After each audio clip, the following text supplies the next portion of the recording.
I would imagine that if you were asked to adapt one of the greatest pieces of literature in the history of mankind, you would make it your full-time job for months to comb through page by page every bit of that book to make sure you entirely understood the themes, characters, every bit of the minutia that has resulted in it being heralded as an all-time classic, right?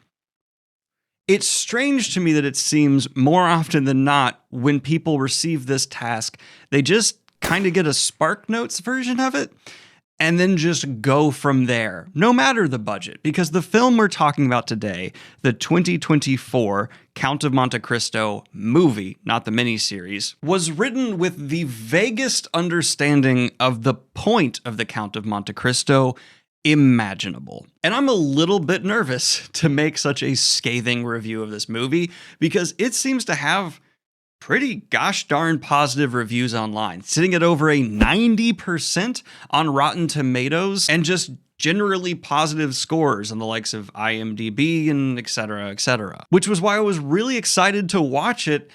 And then it started. What have I done? And we had a problem from go. To be clear though, I am talking about this in the context of an adaptation. I think this is an absolutely god-awful adaptation of the Count of Monte Cristo. If you take that name off and just consume this as a movie, a story, I think it's fine. I think it feels rushed. I think the pacing is off, and a lot of the characters just end up doing things that totally contradict the themes the movie is attempting to put forward, but it's still a good time. I'd give it a soft 6 out of 10.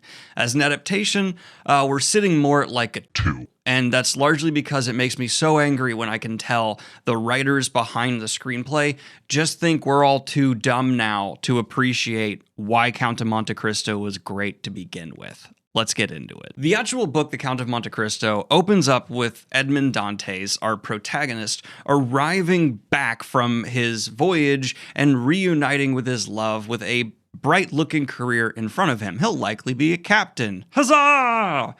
Now, the movie decides, action sequence, boat on fire, woman drowning. And at first, I actually was pretty forgiving with this because they used this sequence to actually let Edmond Dantes show how good of a person he is. And that's a big part of the Count of Monte Cristo. Edmond Dantes, at the start of the story, is someone you want to be on the side of. And against his captain's orders, he jumps into the water to save this drowning woman. Why did the captain want no one to jump in to save this drowning woman? Because Danglars is apparently an awful person with like a mustache he's gotta twirl. Wait, did I just say Danglars is the captain above him? Yes. In the book, Danglars is not the captain of the ship that Edmond Dantes serves on, and instead, he's just someone who's almost his peer that's very jealous of Edmond Dantes. And this movie decides to change all 3 of the main villains that result in Edmond Dantes being thrown in jail and make them the most despicable, awful people imaginable. Like, there should be some like dark violin music when they walk into every room because they are no longer even believable people. And if you've read The Count of Monte Cristo, that already essentially sweeps the legs of the point of the story. Because all 3 men in the book, Danglars, Villefort, and Ferdinand, screw over Edmond Dantes, but are still human beings. They have careers, do some bad stuff, but they even have families they care about. They're not just consistently doing the worst things imaginable scene to scene. They are flawed people who, because of their humanity, made a choice to protect themselves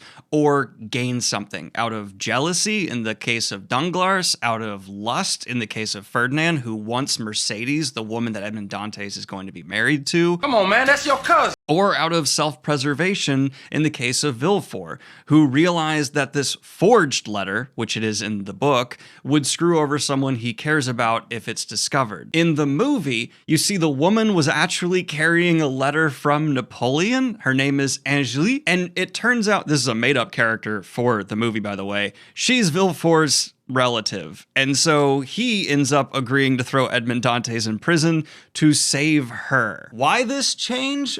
They did it for a specific reason we'll get into. It's a very bad reason. That actually does make you think like he's a good person. Don't worry, Villefort is about to be the most ludicrous of all these characters. But we largely get on track from here. We see Edmond Dantes is in love with Mercedes. Mercedes loves him too. They're going to get married, and at their wedding, the police arrive, except it's not a forged letter this time, because they have found a real letter from Napoleon that is now framed for Edmond Dantes to be in possession of, because he's now the captain of the ship. Yes, when him and Danglars came back and saw Mr. Morel, the head of the company they work for, Mr. Morel heard about Edmond Dantes saving this woman and promoted him to captain, demoting Danglars right in front of him and obviously setting up Danglars to actually have a more malicious revenge as well. That again works against the fucking point of everything. God! I gotta tell you, this is just technically fan fiction. Edmond Dantes is taken to Villefort, who is the prosecutor. At first believes Edmond Dantes is innocent, finds out his sister, Angélique, is the one who had the letter, and so he ends up throwing Edmond Dantes into the worst prison imaginable. Ferdinand acts as a witness to say that Edmond Dantes did conspire with Napoleon, thus also sealing his fate as one of the three people Edmond Dantes must come against. There is one other conspirator, Cyrus, who is just a coward and knows this is all wrong but doesn't speak up. He'll come back into play soon. And now we get my favorite part of the Count of Monte Cristo, Edmond Dantes' stay in solitary confinement in prison, which I'm still amazed Alexandre Dumas made the most compelling part of his book. But this time alone, where we see Edmond Dantes deteriorate into a skeleton of a man before finally deciding to fight back, is compelling nonstop, page to page. In the movie, they really needed to spend more time here. And also, there's no like relationship with the guards, no talking whatsoever. They literally just come by every now and then, smack on the top of the cell, because they're in like holes in the ground for some reason, and say, "Alive?" And people go, "Yeah." But before we get any further in today's video, I just want to give a gargantuan thank you to today's sponsor, ZocDoc. As someone who has moved from here to there in my life, each time one of the most pain in the parts of the process is finding new physicians to make sure I don't literally die. It's hard to know who exactly is going to be the right fit, and that's why ZocDoc is here. ZocDoc is a free website where you can search and compare high-quality in-network doctors, choose the right one for your needs, and click instantly to book an appointment right there within the app. And ZocDoc isn't just for one type of care. They have more than 100,000 providers across nearly every specialty, from primary care, dental care, eye care, and urgent mental health needs. It's a one-stop stop for booking all of your healthcare appointments. Plus, again, it's free to use. You don't need to talk to anyone over the phone. You can see when the appointments are available and often get one booked within the next 24 to 72 hours. Though I've even gotten one same day. So stop putting off that appointment you've been dodging scheduling. I know you have. And so go to ZocDoc.com/Daniel Green or click the link in the description down below. Big thank you for sponsoring today's video and supporting the Goblin Horde. Now, back to the video. Eventually, though, Abbe Frere does dig his way into Edmond Dantes' cell. And I actually want to give credit to the makeup department for messing up Edmond Dantes' fingernails, the long hair, all this stuff. It really did look like 4 years had gone by before Abbe Frere arrives. And then he digs his way back into Abbe Frere's cell, and this, again, gets screwed up so much. Abbe is kind of a crazy guy when Edmond Dantes meets him in the book. He's clearly a genius, but he also keeps raving about this treasure to the guards, which he can't even do now in this movie. And Edmond Dantes kind of has this really close relationship with him, but one that is undercut by just exactly what is this dude's deal who keeps claiming he knows where this treasure is. None of that. Instead, Abbe is just willing to teach Edmond Dantes everything. He overtly says he's going to do it, and we then cut to them digging together for 10 years, and the Abbe telling him about the treasure, and Edmond Dantes have no reason really not to believe him. It's just that this treasure comes out of nowhere. And then there's a change I can kind of understand, where as they are about to break out from this prison, instead of having seizures like the Abbe does in the book, he just dies in a cave-in. And there's a medicine he's using in the prison in the book that you really are kind of confused by how he even has. And there's a few things that he has that are kind of strange in the book. And then Edmond Dantes is above him in this sad moment where he's passing. But then the Abbe starts going off saying, I'm not crazy. The treasure's real. No one has said you're crazy, man. This is just totally unearned, something they do in adaptations all the time that drives me insane, where you'll take out the justification for something, but then try to keep the important moment that's kind of heart pulling? What the hell? He's never doubted the treasure. We haven't gotten that beat. But I was still kind of on board with this movie at this point until we get to this next session. Granted, the actual escape from Edmond Dantes out of the prison from here is pretty book accurate. Abba is discovered dead by the jailers. They put him in a body bag, and then when they're leaving to get things ready to take the Abbe out, Edmond Dantes switches himself into the body bag and is then carried out to the prison and thrown out to sea. And my favorite part of this book continues into the next session, because now Edmond Dantes knows of a treasure, but the incredibly difficult task we, the reader, are left with is, how's he gonna get it? He's a man with nothing. If he just told people about the treasure, they'd think he's crazy or steal it from him. How's he going to get to this island, Monte Cristo, and then secure it? In the book, he finds a small rock, basically, to stay on where a ship has crashed. He's able to pose as one of the crew stranded there, is picked up by a boat, and just by the skin of his teeth convinces him to take him in, and then he kind of has a job and, low level, but he's getting back into society. Then he spends months trying to establish himself, save up money. He finds an excuse to be left on the island to verify the treasure is there in this cave. And after he does that, then he is able to find a way to actually get a ship with himself that he can bring the treasure onto. And it does a wonderful job of setting up just how carefully Edmond Dantes, now the Count of Monte Cristo, is going to have to operate for the rest of the book, and the patience and hope he has learned in his time over 10 years in prison that's going to make him such a lethal weapon. This, to me, is one of the most crucial character-defining stretches for Edmond Dantes. It shows us what Abba's training has done to him as he's speaking multiple languages. It establishes that this is not going to be just a dumb and then he's rich thing. Boy, wouldn't it be bad if it was that. Oh my God, please don't be that stupid. And quite frankly, I would consider this as crucial a section to keep as his escape from prison, the gaining of the wealth, and how much he has to work for it. Well, in the movie, we see him swimming away from the prison, and then he's back in mainland France. Then he walks home. He goes home, back to where his father and everybody is. He's just told that, oh, your father starved to death because he believed his son was dead. The woman you love went off and married her cousin. Ew. And then he just shovels off and finds a unwatched ship, steals it, goes to the island, and grabs the treasure. That was easy. What? What the What? What? I even really hate that he goes home in this moment and just, what the hell is that? How did he get there? There's so much of this just feels unnecessary in terms of changes. And I'd be less angry if later on in this movie, there isn't so much time wasted with stuff that's not in the book at all. I can't even say this is typical Hollywood because this was made in France. And now for the discovery of the treasure, you're seeing these strange secret passageways and established things. Why the hell is that? Well, in the book, the treasure is buried by a family and it's got some noble lineage, but nothing too crazy. In the movie, it's Knights Templar treasure. Why? Fuck you, because you're dumb and you need to think Knights Templar stuff is cool. That's why.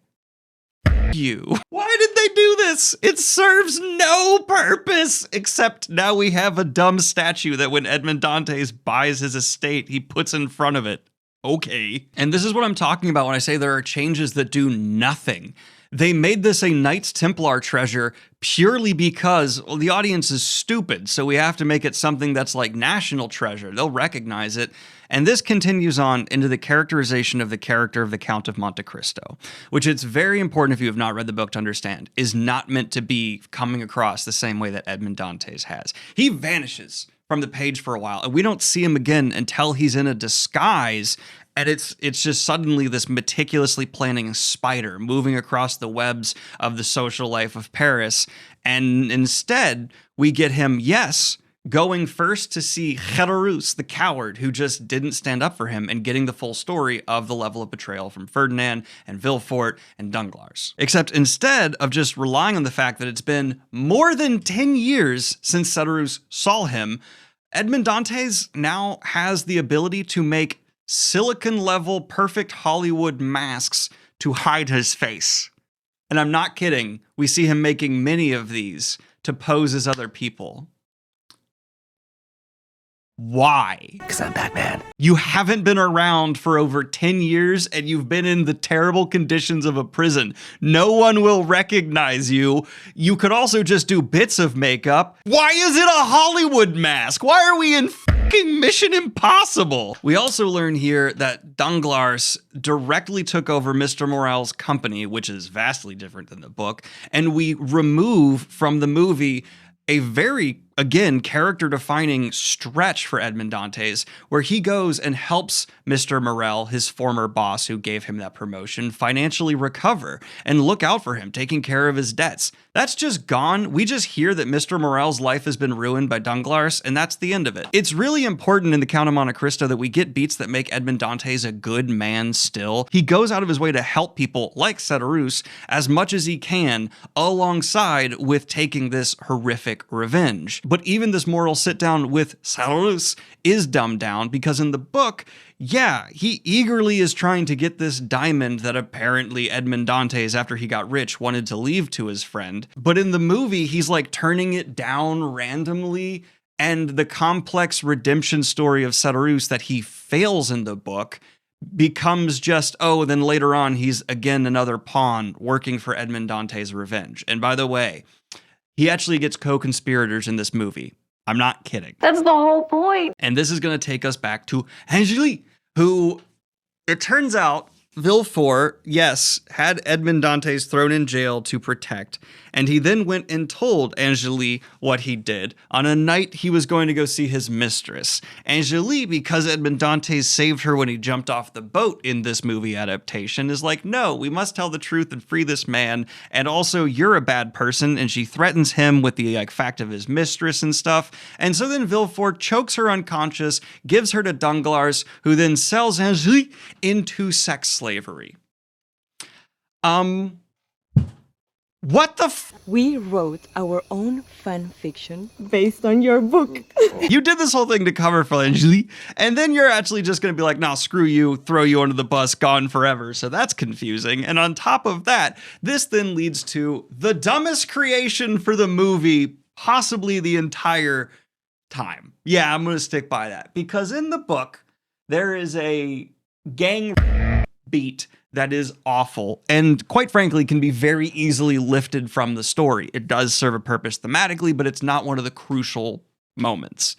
They decide, no, we're going to keep like the bad taste of that and instead say that Angélique had to spend years in this god-awful situation, eventually broke out, went to track down Villefort to take revenge, and then they're going to tie in the book, there's a plot line with the burying of a baby that results in a bastard child. It's a whole thing. But she then happened to show up the same night that Villefort is burying the still alive child. Instead of stabbing him and taking revenge, digs up the child, that's now Benito, and gives it to a place for forgotten children, and then ends up in sex slavery again, because they were waiting for her. What a fun little adventure we went on there. The Count of Monte Cristo then goes, finds Benito, gets him out of there, and starts helping him turn into a minion of revenge. Just like Batman and Robin. And this brings us to the assassination of Haiti's character.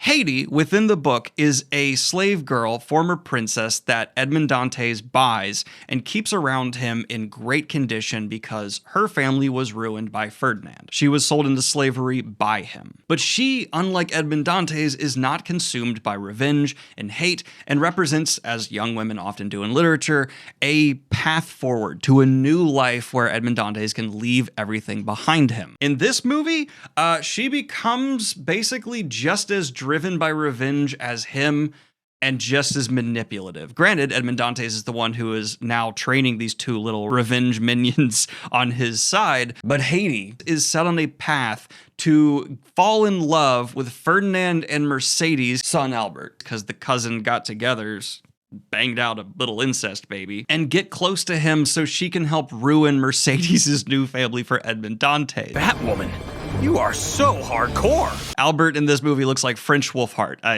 You're not going to be able to unsee that. Let me tell you why this totally just demolishes the actual, basically, setting and framing of revenge from the original book. Because everyone is now such a overtly evil monster, Edmond Dantes' revenge, the Count of Monte Cristo, is just unquestionably right. And everything he does in this movie, you don't really flinch at all. Yet somehow they manage to have this darker cast over everything because they've taken away a lot of the good actions that Edmond Dantes also does throughout the book. But the ending of the Count of Monte Cristo is never trying to tell you that Edmond Dantes shouldn't have done anything. It's just that where's the line? Here in this movie, because now the revenge is not even entirely his own, it's shared with Angélie and Haiti and Bendito.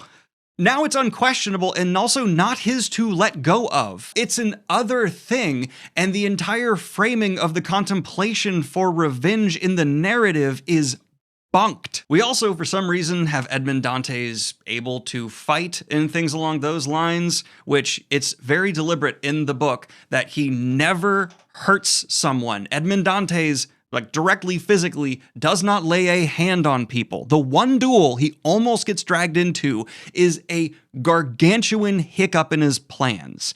Here, the first little infiltration he does into Ferdinand's family is violent. Because I'm Batman. To infiltrate these influential, now rich families in Paris in the books, Edmond Dantes again exercises extreme patience in calculation with temperamental horses and planted agents to make it so that he is able to theoretically save the life of those that are close to the people he wants to take revenge on. Here, he hires street thugs to steal a medal from Ferdinand, and then when Albert runs after the thief, which he had no idea to know for sure if Albert would do that or not, a gang attacks Albert, which it just happens in this moment. Edmond Dantes, the Count of Monte Cristo, shows up and saves him, and Albert's knocked unconscious.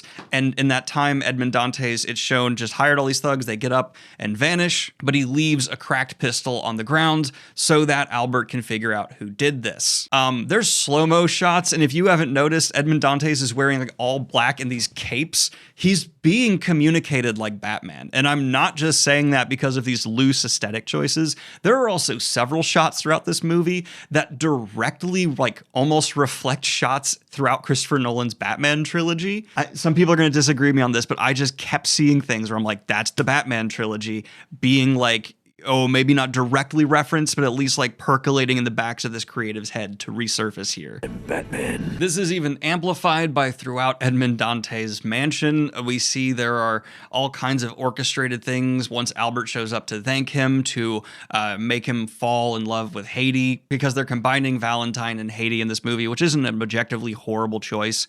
They just did it horribly. But he has all these secret passageways, and when Ferdinand and Albert show up, he has a button he can press to unveil a shooting range in his place.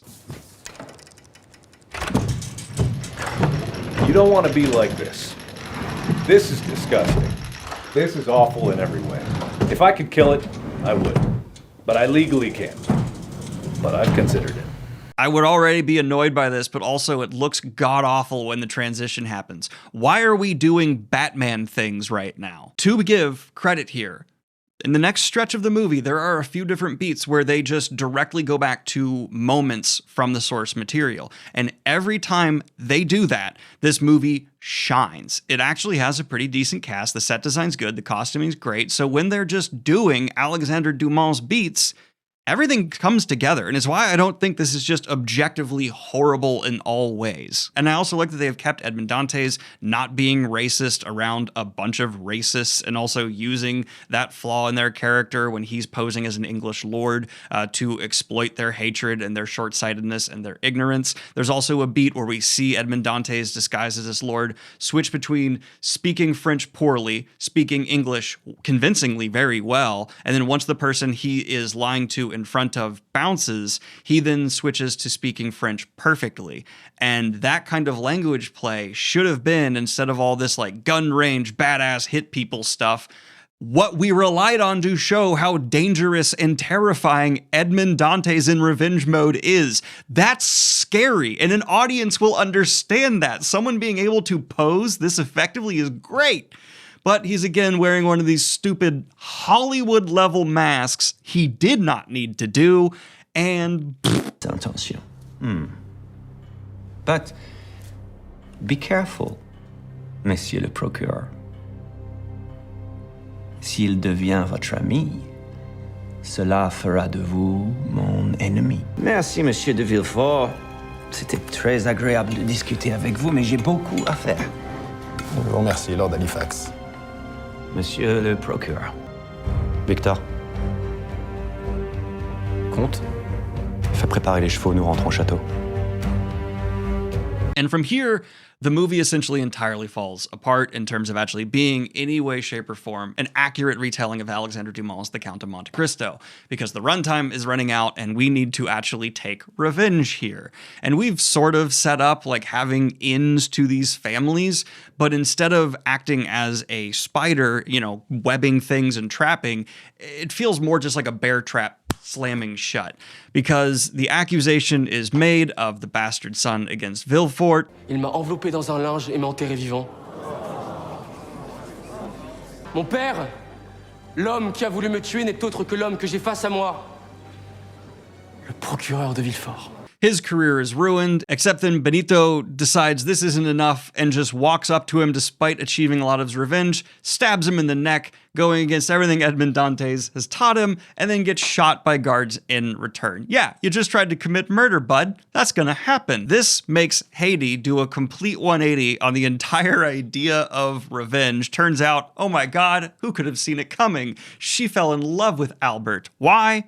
You, love story, you're gonna like it. At the same time, there was a brief scene where we saw Edmond Dantes just take complete financial control of Danglars in a stupid version of the insider trading plotline from the book.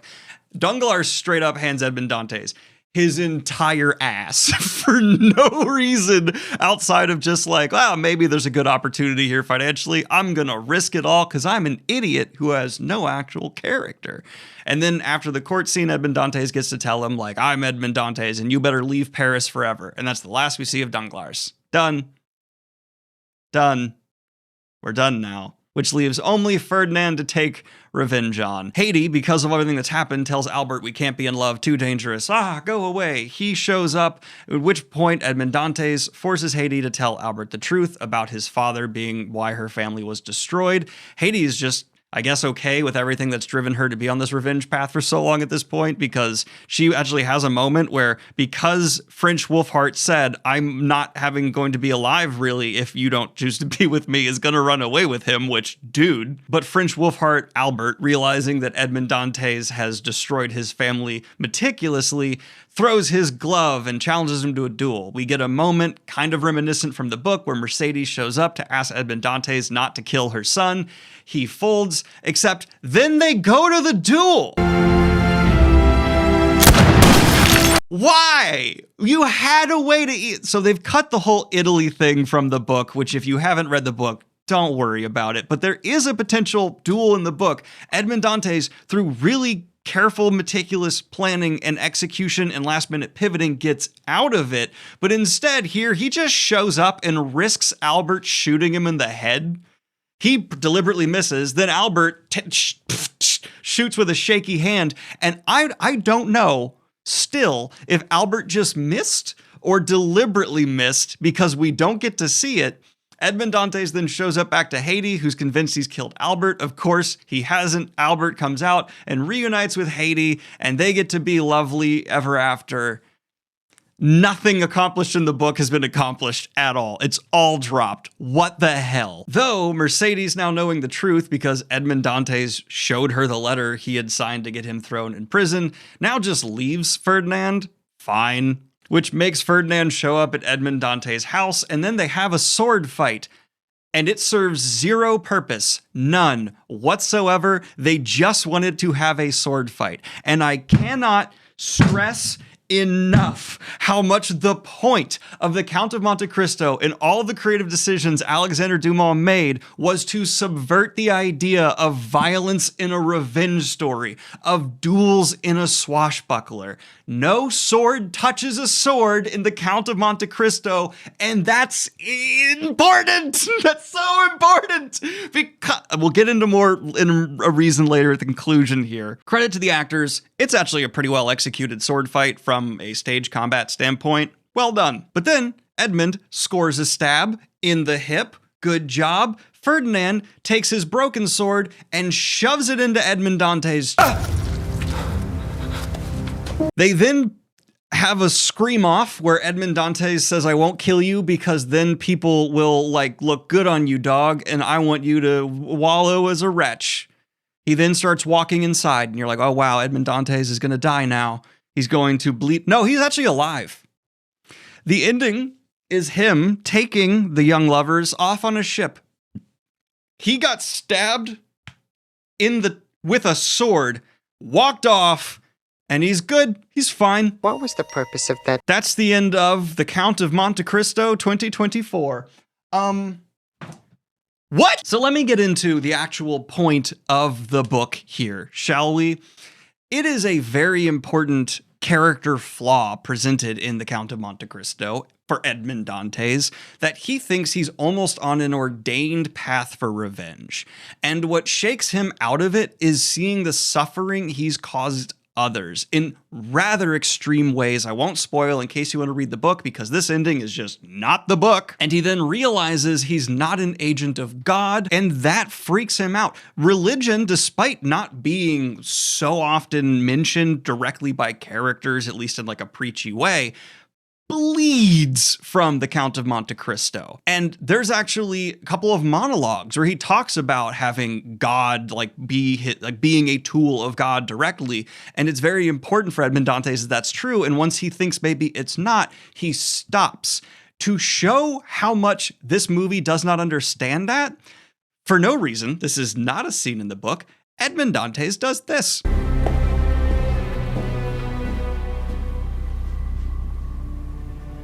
Je ne viens plus pour te prier ou te chercher, mais seulement pour t'avertir. Je vais faire ce que tu n'as pas su faire. À partir de maintenant, c'est moi qui récompense, et c'est moi qui punis.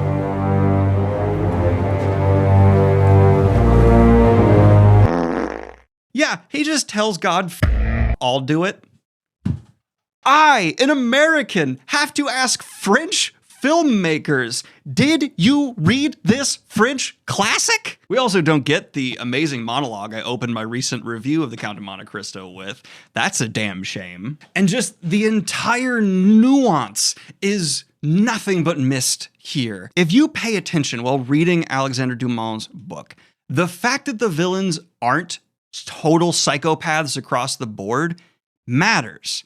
It is one of the reasons why there needs to be simultaneously good behavior from Edmond Dantes to balance out the level of pain he's broadcasting across the world. And it's his pain. It's his revenge. He is the one who's been wronged. But the whole way that's framed in this movie, it's not even necessarily Edmond Dantes' revenge to let go of, because he's taken on the revenge of Angelique. He's taken on the revenge and pain of Haiti. And Benito, I felt like I was going crazy while I was taking my notes on this until I went online and found one person who I think made really good points throughout their post on Reddit, going over a lot of the same criticisms I had here. And it felt so awesome to know I wasn't entirely alone. To give credit where it's due, at least this adaptation didn't go so far as some other adaptations have done to make Edmond Dantes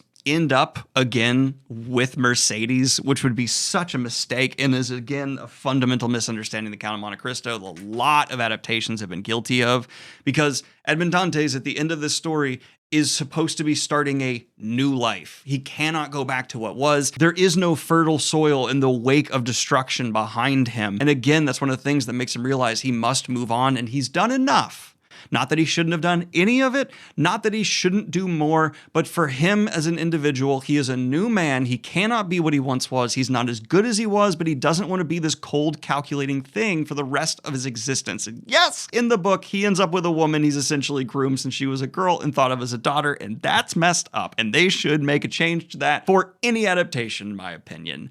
But what they've done here is have him miraculously survive a sword stab through the chest, go on a boat, and just wander off to help support these new lovers in their new life, because their life and their future is the point. Suddenly taking this individual story, which you can have a story about society, people, which the Count of Monte Cristo in many ways is, but primarily, it is the story of Edmond Dantes. And in its final note is going, now we're going to do the story of these people. Why did no one bother to take the time to understand the Count of Monte Cristo before writing this script? I have absolutely no idea. Let me make as clear as possible how much the writers of this movie are just missing the mark when it comes to the end of the Count of Monte Cristo and its narrative focus. In the book, there is a B-plot where a character named Valentine does manage to reject what society expects from her and go off to have her own happy ending, actually giving some decent commentary on sexism at the time and the true ambitions of women. It's not perfect, but it punches way better in terms of commentary than what anything in this book is managing to accomplish. We're seeing a twisted version of that then applied to Haiti, who has become an active participant in the revenge, except it's all being undone because her soft heart actually couldn't handle the level of pain the revenge was bringing, and so she's undoing all of her allegiance to working with Edmond Dantes in exchange for a cheap, rapidly developed romance story that's absent from the book. And then the final notes of the actual narrative, instead of like in the book focusing on Edmond Dantes and his hopeful new life going forward, instead says, well, this whole commentary on revenge should take a back seat to the potential of new young life. And we see Mercedes reading a note where Edmond Dantes is saying, this is literally the purpose now. Literally the purpose of my life going forward isn't about me and self-internal growth, but instead about what their future is going to be, actually making the ending message entirely different and the point of the story building up to it essentially moot. I feel like I'm taking crazy pills! It is a pretty movie. In a vacuum, it's a fun movie. In the context of trying to, in any way, shape, or form, adapt Alexandre Dumas' The Count of Monte Cristo, in my opinion, it's a complete failure. And one of the reasons I am so harsh on this movie is it's just labeling itself The Count of Monte Cristo, not inspired by or an interpretation of, but a adaptation. And to show what I'm talking about, there's even an anime out there that is a sci-fi reimagining of The Count of Monte Cristo, and it does not just straight up call itself that. It says it is Gangutsuo, The Count of Monte Cristo, and from what I've actually been able to find online, it's actually far more loyal to the source material when it comes to the themes and purpose of these characters, and the inability of certain writers to understand the difference between extreme superficial changes and small thematic tweaks, and how fans of a source material can be far more bothered by the latter, baffles me. I don't care if you take maybe my favorite stories of all time and shift the setting. If you manage to recreate the characters and point of the story brilliantly, then it's just a fun reimagining. But if you adapt the source material and then make it serve a whole new other purpose, that is a greater betrayal, even if the setting remains the same. I was gonna work on a different video today, but I watched this movie and I needed to scream about it. Ugh!